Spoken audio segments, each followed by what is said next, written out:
Lama Govinda wrote, "A real guru's initiation is beyond the divisions of sects and creeds. It is the awakening to our own inner reality, which once glimpsed determines our further course of development and our actions in life without the enforcement of outer roles." Is there a time in a person's spiritual development where they can be said to have transcended all doctrines and forms, where they have transcended even the transcendent unity of religions because they are beyond religion? There may be states or stations that are beyond, but I don't think as long as you're in the world, the rest of your life is beyond. That doesn't mean that you can't adjust your spiritual practice. And if you don't, turns out you don't need a spiritual practice because you're solidly, irreversibly enlightened, well, good. But then you have to, if you want to let go of practices, just, don't talk about it that much. Still need to respect it. The problem is, once you have that kind of realization, what kind of language do you use to express it in? Yes. Or how do you even decide whether you should try to express it? Yes, and besides, if it transcends all doctrines and forms, it's not going to be expressible. Yes. Whatever you say is not going to be it. So comments come to mind like, maybe it was St. Teresa, they say there are 7 heavens, but where I am, there's no such thing. That kind of phrase. I know that's a Christian saint, but she may not be the one. So yes, beyond all ability to express and certainly conceptualize. Does that answer the question? Well, obviously it's not something that can be conceptualized or expressed, but is it something that is achievable? And if it is achievable, is it something that's open for everyone, or is it something that only comes to a few by the grace of God? I have a wonderful quotation if I could find it. Give me a minute. Just give me a minute. All right. Keep talking. There isn't anything that's appropriate for everyone. Certainly. So, but you're not going to have that, whatever that is that Lama Govinda is talking about is, well, what is it? Awakening to our own reality, which once glimpsed determines our further course. So it's not the end of that process.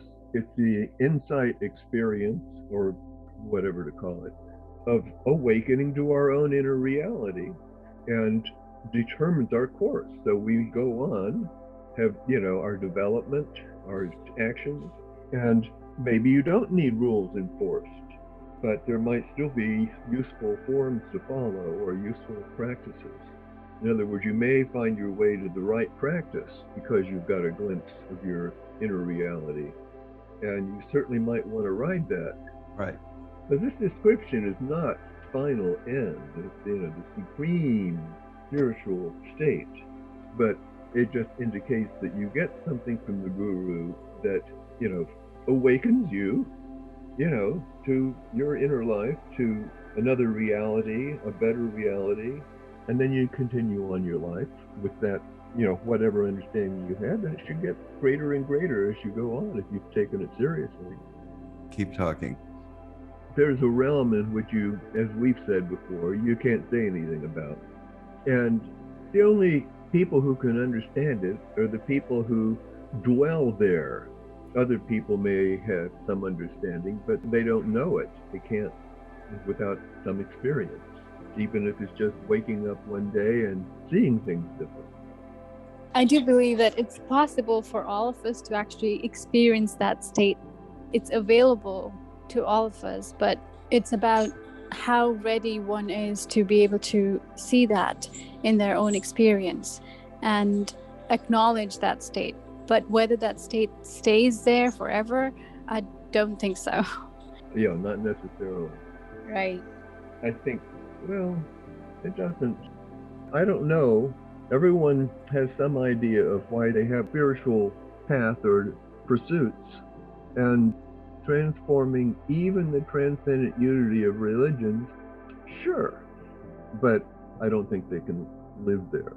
Maybe they can, in which case good for them, but it's one of those things where it's not that valuable to give too much attention to the question in this case, because we're not going to get an actual answer unless something happens and one of us says, it happened to me. And then all you know is that the other person said, it happened to me, and maybe changed. Anyway, I just sent all three of you an email with a photo of Lama Govinda before he converted to Tibetan Buddhism.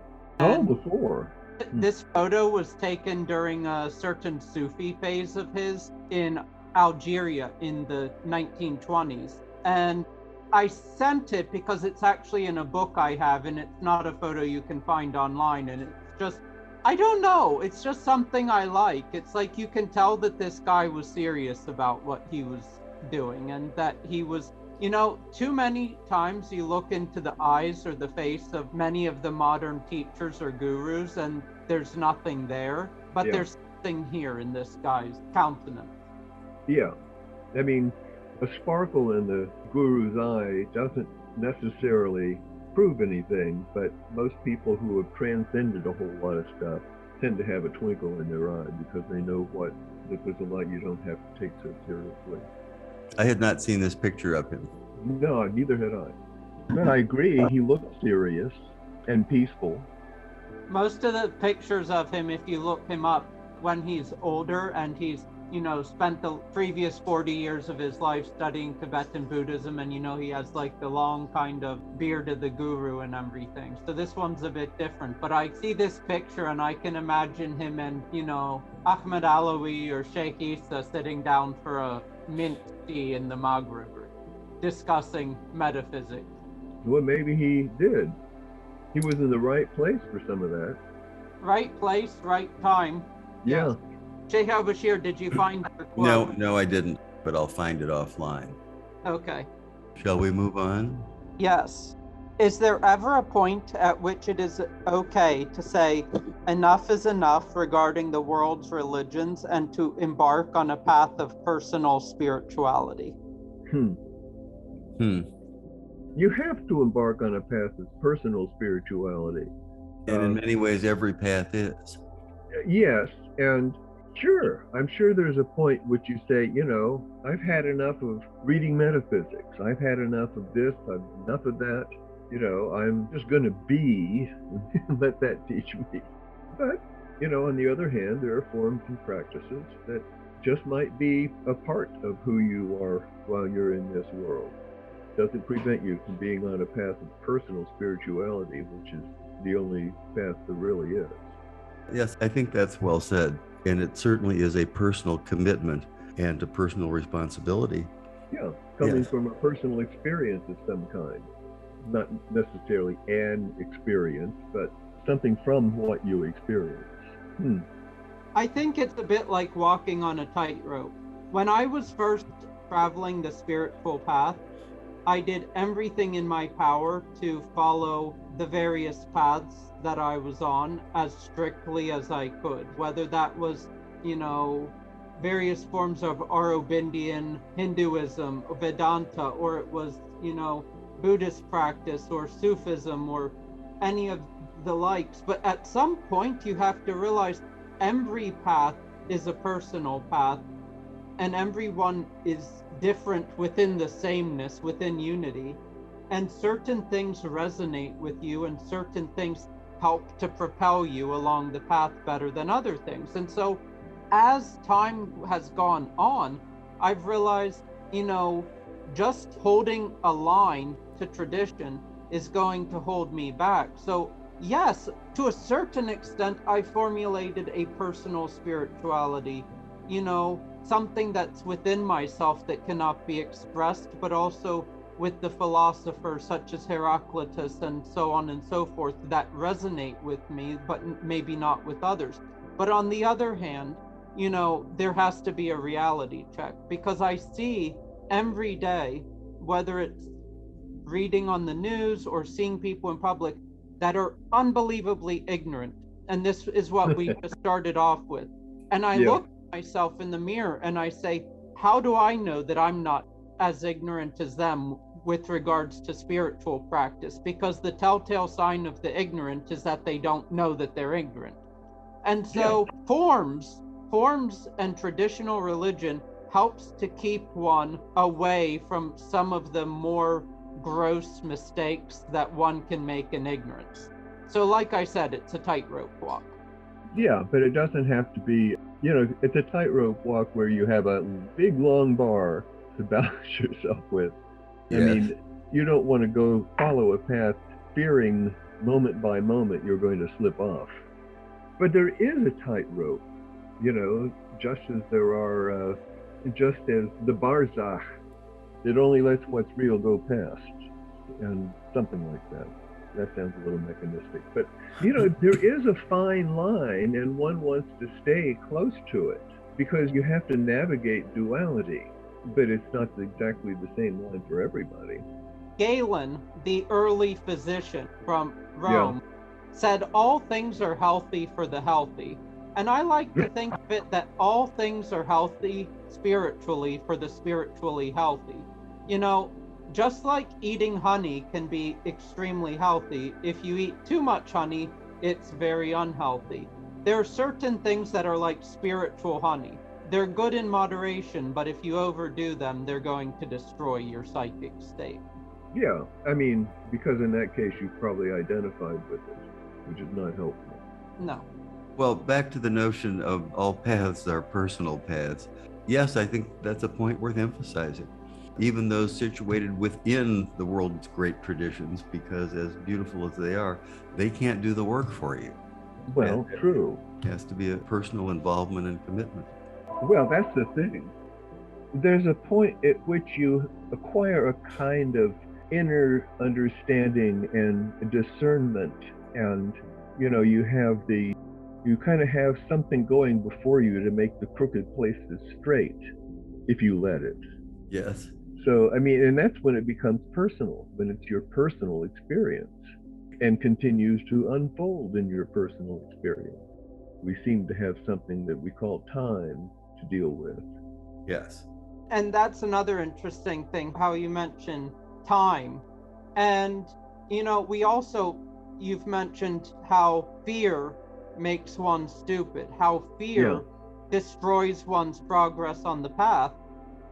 And I've noticed how today people are constantly afraid, dull it with antidepressants and with music and movies and television and devices. And I think a lot of that is how we have a modern conception of time, because older conceptions of time not only were different in the metaphysical view of it, but also in the directly lived reality of time. For the longest period, we did not have a ever-present knowledge of time ticking away. And only in the Middle Ages did we have the invention of large-scale clocks, but they were there right in the center of town, and they would remind people, death is coming.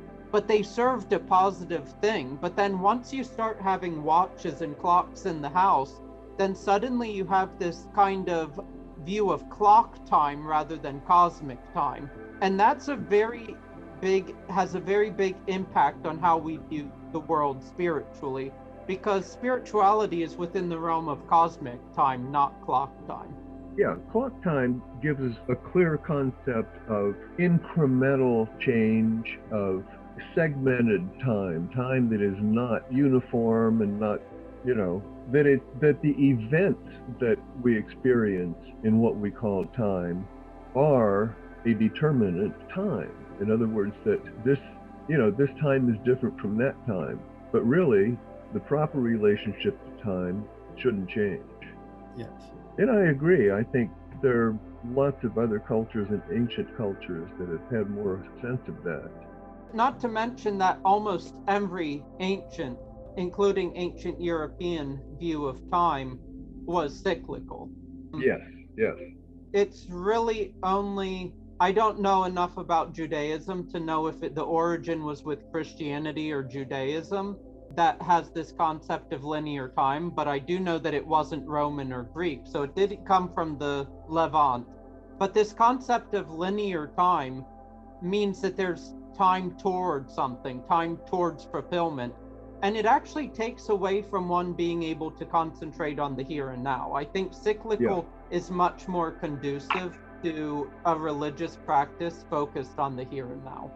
Yeah, or epicentral, that, there may be like loops of time that we're always in, loops within loops.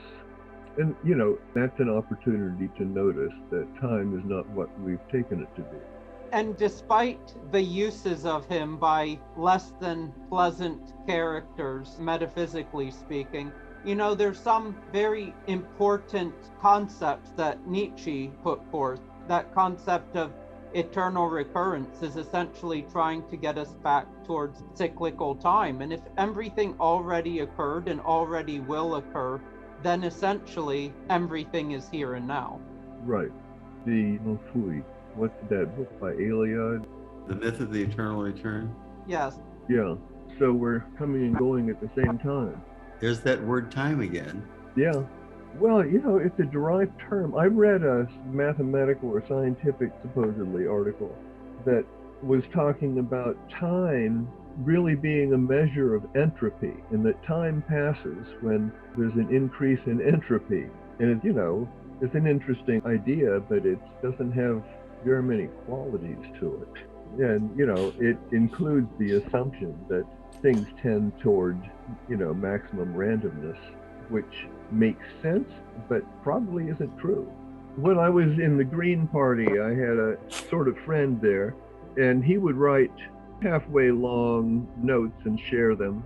And he always capitalized the word time, recognized it as some kind of principle or something that, I don't know. But I tried to talk to him about why, and he didn't really seem to have, for some reason he had decided it was special, but he didn't have a lot of additional insights. I was very disappointed.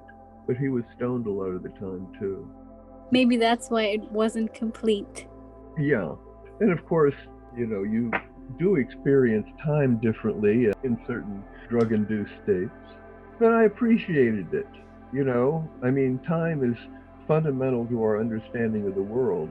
And, even if as a concept it's not ultimate, I don't know.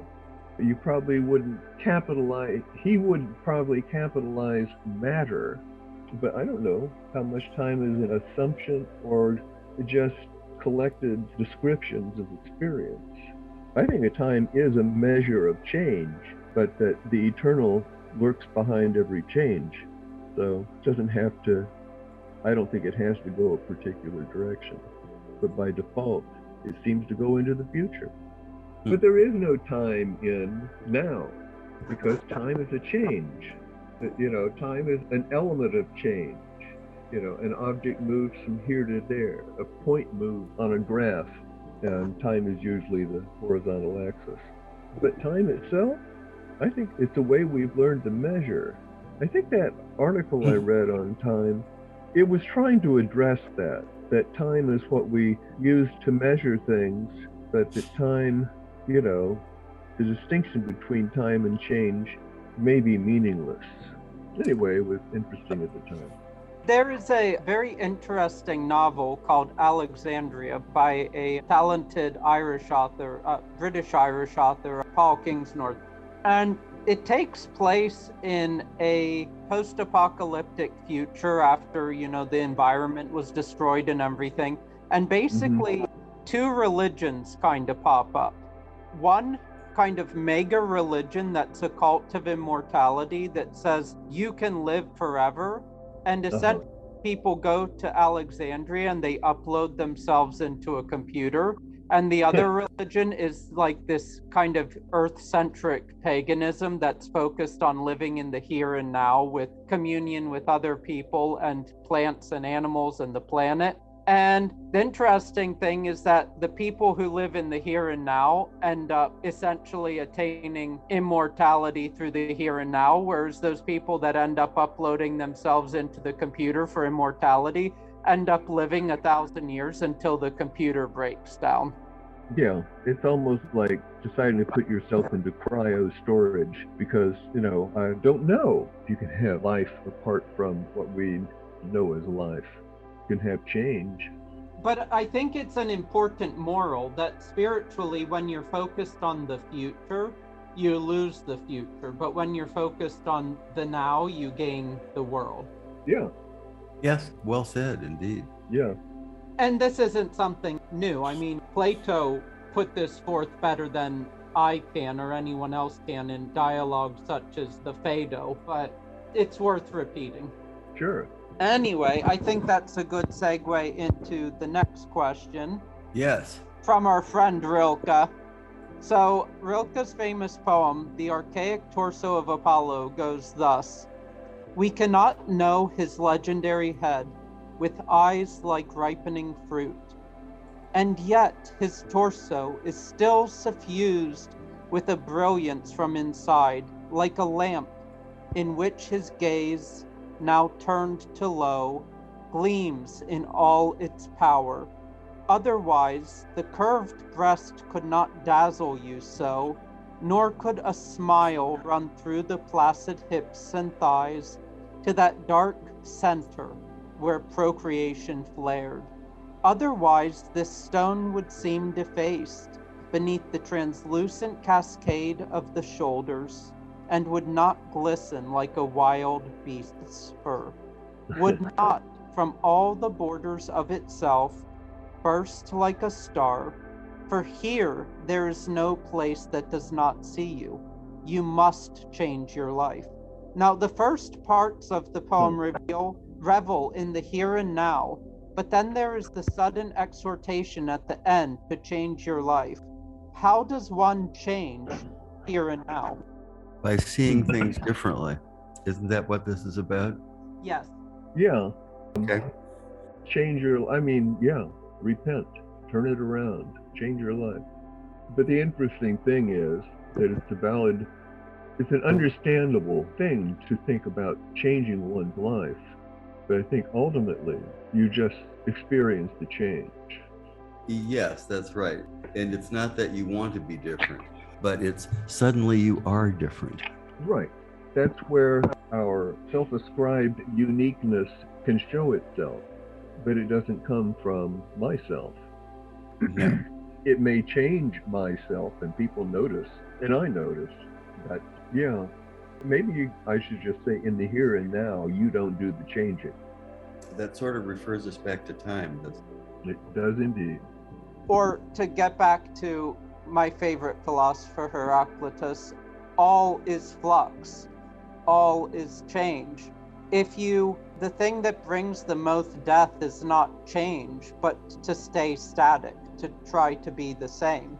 In one of his other fragments that was preserved, Heraclitus said, "Homer wished that strife would depart from the earth, but what he doesn't realize is that he was wishing for the earth's destruction.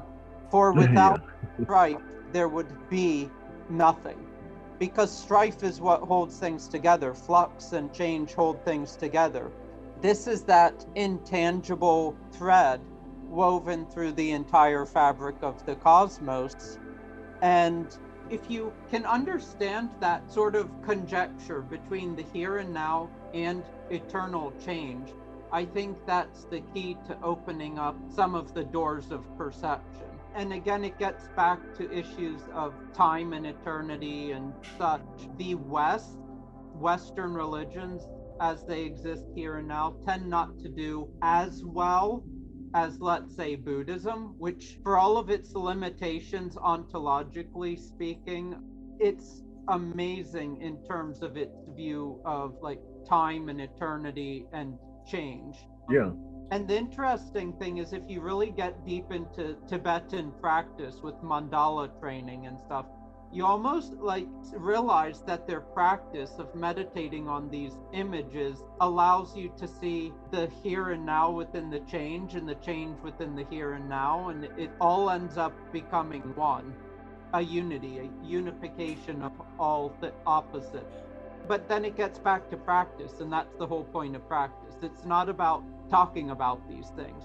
Talking about them is okay, it's good, but it comes down ultimately to practice, because you can't experience these things discursively. In many ways, That's another reading of this poem. I said it's about seeing things differently, but it's also about knowing that you need to practice. The first part of the poem is about seeing the traces of things where we can't see their origins, but we know they're there and we can sense them. But they play out and we see them displayed. So we must change so that we can approach them, so that we can see them, so that we can practice that which leads us to them.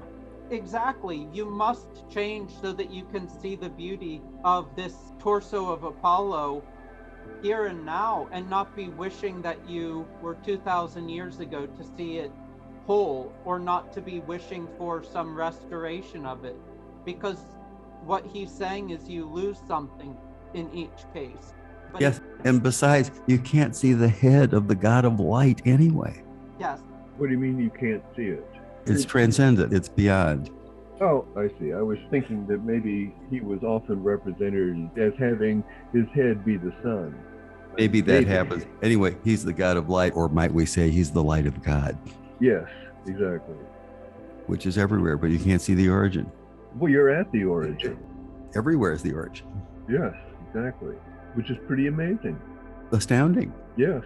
And one of these things that I love about all of the really old archaic religions, like the old poems from, the Vedas, pre-Upanishadic Vedas, and the Pelasgian Greeks and the Etruscans and so on and so forth, is how it really gets down to the source of things. It cuts to the chase. It's prayers to thunder, prayers to the sun, and prayers to fire.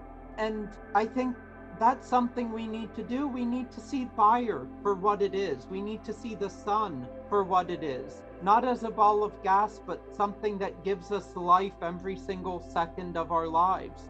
Yeah, and that has its own life. Yes, there is wonder in fire. There is wonder in the moon and the stars and the sun. There is wonder in everything about us. And I guess maybe if someone asked me, sum up in one sentence, what is the religious life? I would say it's the discovery of wonder in everything. Yes, wonder is pretty good. Yeah, if wonder is not present, then you're not praying to that which you experience. You haven't recognized that it has a transcendent quality. I mean, everything is a miracle, really. Yes. So the path is in search of the miraculous. Well, the follower of the path ought to be in search of it. Well, are we done with Rilke for the moment? We are, for the moment.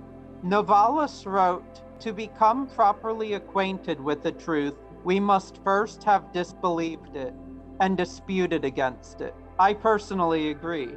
How have you become properly acquainted with truth in your lives? And have you had to disbelieved in the truths you now believe in order to attain to a deeper truth? Well, yes, I went through a period of unbelieving and disbelieving, at least unbelieving or disbelieving things that were presented to me as being true or absolutely true. But I always knew there was something there. It's just that the formulations or the way they were presented somehow didn't fit or didn't work out. And of course, there are lots of arguments against all arguments. So I struggled with that for a while, but I don't know that I ever disbelieved. Well, I found it helpful to recognize that most things I believe are provisional, and that I don't think you really appreciate it until you've considered its opposite. Is that what's being said here?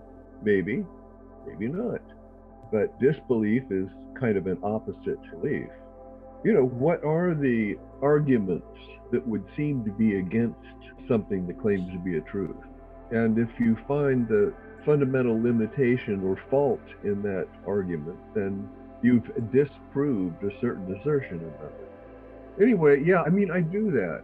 Somebody has a point of view and I say, well, that's interesting. How else could one see that? And if you discover that a particular formulation in your life seems to be the best way, then go with it. But it's still provisional, because to the extent it's a concept, it's limited. There's always room for a greater truth. Yes, always, necessarily.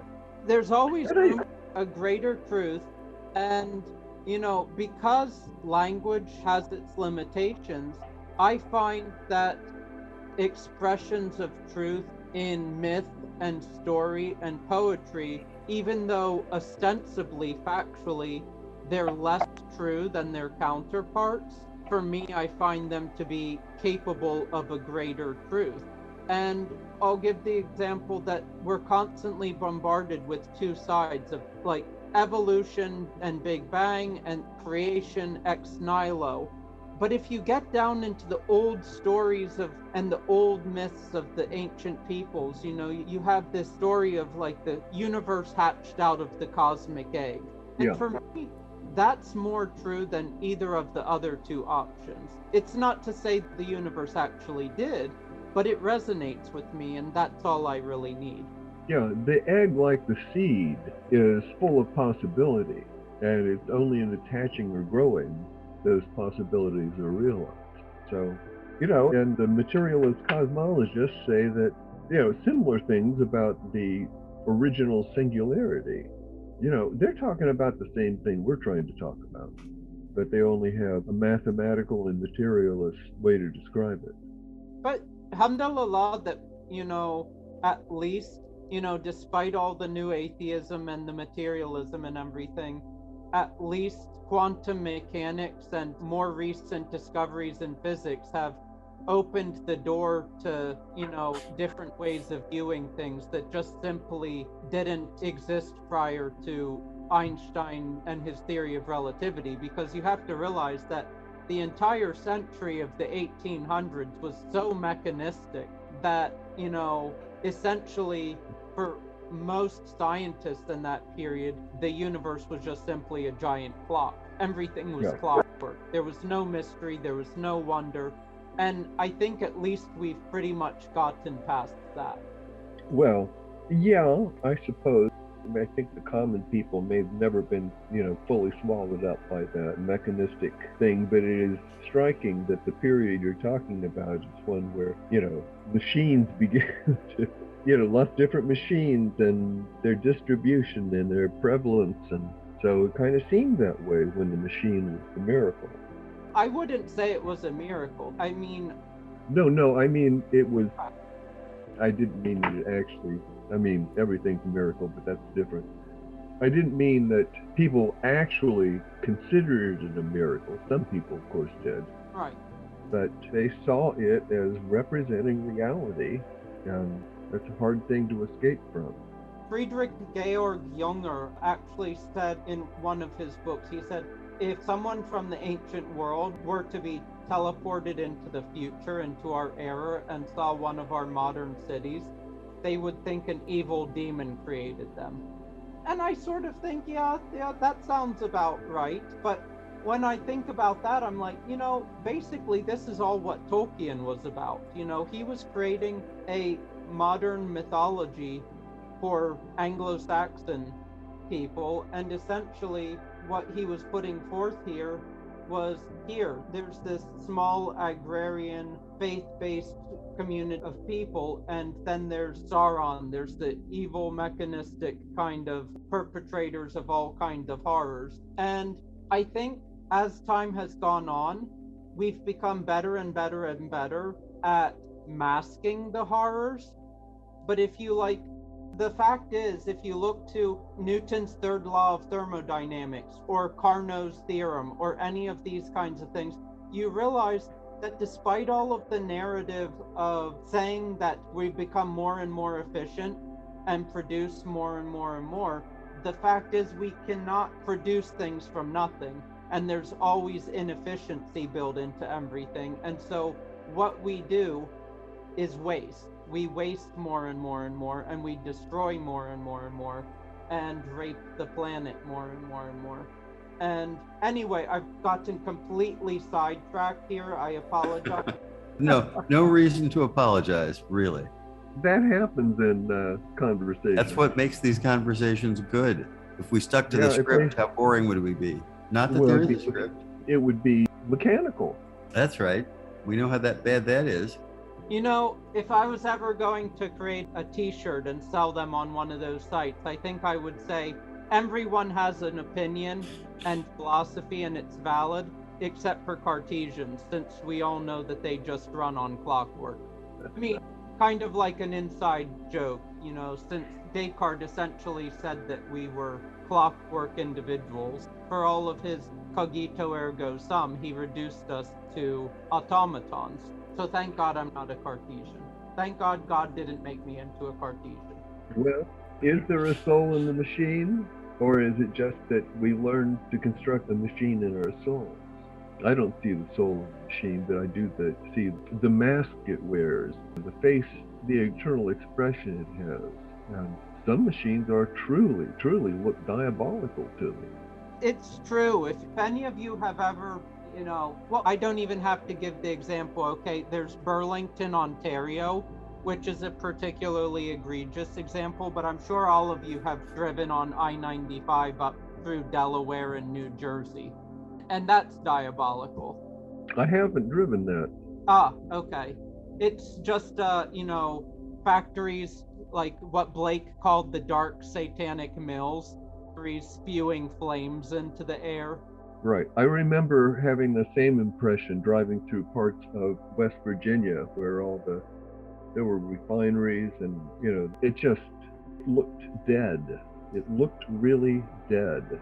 It's interesting saying that was Ria mentioned I-95, and I travel on that quite a bit every time we're going down south from New York. And I remember the first time in the very first year when I drove past, or I was being driven, I didn't really drive that way, but I was in the car and it was about evening and it was getting dark, and I saw this gigantic industrial place, and there were pipes made out of steel, what looked like steel, and there were fumes coming out. And for a moment I felt like this is it, this is the end of the world. I had never seen anything like that. And then and I realized when Siddhi said that, oh, this is just a factory of some sort, I'm like, yeah, I've seen factories, but I've not seen anything like that. And it was just a scene out of a movie where suddenly you have really nice landscapes, and then all of a sudden you see these big metallic pipes out of which fumes are coming out. Yeah. And I couldn't believe it. Yes. Yeah, you get to see what they express or excrete. Right. Yeah, I've seen places like that. And I think there are places on the Gulf Coast that are pretty amazing with pipes running everywhere, and no doubt toxic leaks frequently. Then I also remember driving in areas where, an oil well would just have a big fire on top of it because they were just venting the natural gas that was in there, and it was burning for absolutely no benefit and polluting. But it's eerie, it really is, at nighttime seeing these fires burning, and they're just fires. They're not really a side effect of anything. They're the effect of lighting the gas, preferring to get rid of it that way. It's less toxic after it turns into carbon dioxide and water. Think about it. All of these things, coal, gas, oil, where do they come from? They come from underground. And if you know much about like the old ways of coal mining, or seen some of the documentaries about how sometimes miners would go down 5 miles or something underground and like work hunched over all day and like come out with permanent tattoos because they'd get cut, coal dust would get in the cuts, and then the skin would heal over. And I tend to think, all of the modern stuff we have today really comes about because of coal and oil and gas, and it's all from underground. So it's like we've unleashed these chthonic forces, these forces. Yeah, it is.